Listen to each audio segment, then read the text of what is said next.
Hey, what's going on, everyone? It's me, Jed. I was thinking about Modern Warfare 2 settings, and I think there's a couple of things we should go through together. If you guys have Modern Warfare 2 on a PC or a console, I'm playing on PS5, you want to change these settings. Controller, I think the best controller settings, hands down, for me at least, are these. I used to play as L1 and R1 back in the day on Black Ops 1, so I used to use L1 and R1 to aim and shoot, but now with the adaptive triggers on the PS5, I honestly think triggers are the way to go.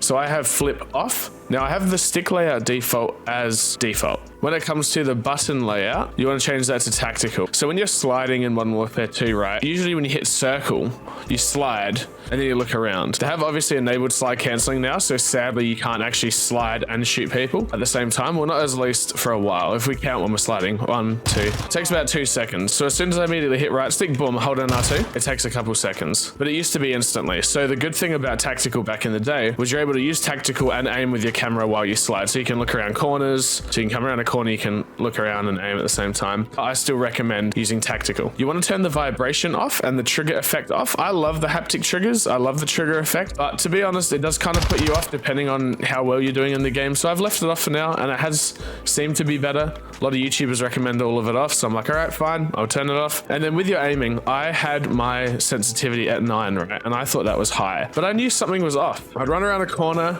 and it wouldn't be fast enough. And it's just, people were getting the flick on me all the time, obviously because of aim assist too. But then I realized it actually wasn't that at all. You know what it was? It was my horizontal and vertical stick sensitivity. If you put it on 11, it feels like a mouse. Like you can aim at this slight bit. If I pull it all the way, that's as fast as I go. On this setting, you can zip around corners. When you aim down anyway, it's slower. So you can just flick around and take people out with ease. And once you get used to the aim assist, if you are using aim assist, it's going to be a lot better. I personally think aim assist is how Call of Duty should be now. I don't really think mouse and keyboard is going to survive in this game. A lot of pro players use controllers just because it's more fair, general playing ground for people. And I agree. I totally agree with that. So ADS multiplier is the same. That's all the same. Automatic sprint. A lot of people are going to have this off. They're going to have it so you're walking and you got to like push the stick. You don't want to push the left stick, especially me. I mash it all the time. You really don't want to be pushing the stick every time. That's just a pain in the ass. It was a pain in the ass in Modern Warfare 2019 for me, so it's going to be in this too. So you really do want to change that. You want to make automatic sprint, automatic tactical sprint. So literally as soon as you tap the left stick, you're sprinting. Boom, ready to go. Start a match,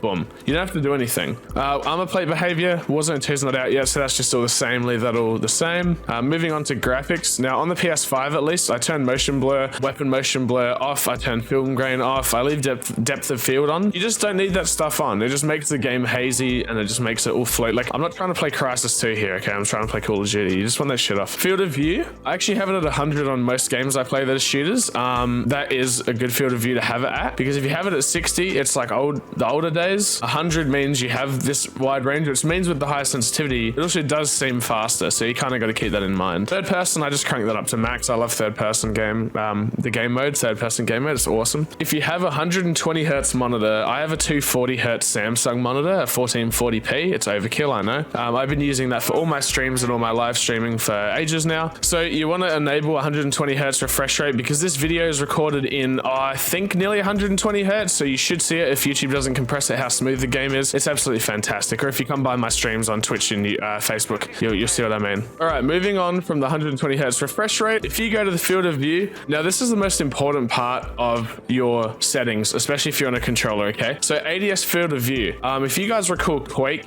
back in the day and Unreal Tournament, I was a big fan of those games when I was younger. If you have a look here, affected and independent. So what independent means is it's normal. So the aiming down sight zooms the field of view. So when you're aiming, it zooms in as if you're looking down the scope. Like, okay, I'm going to focus on this cone. I'm zooming in, right?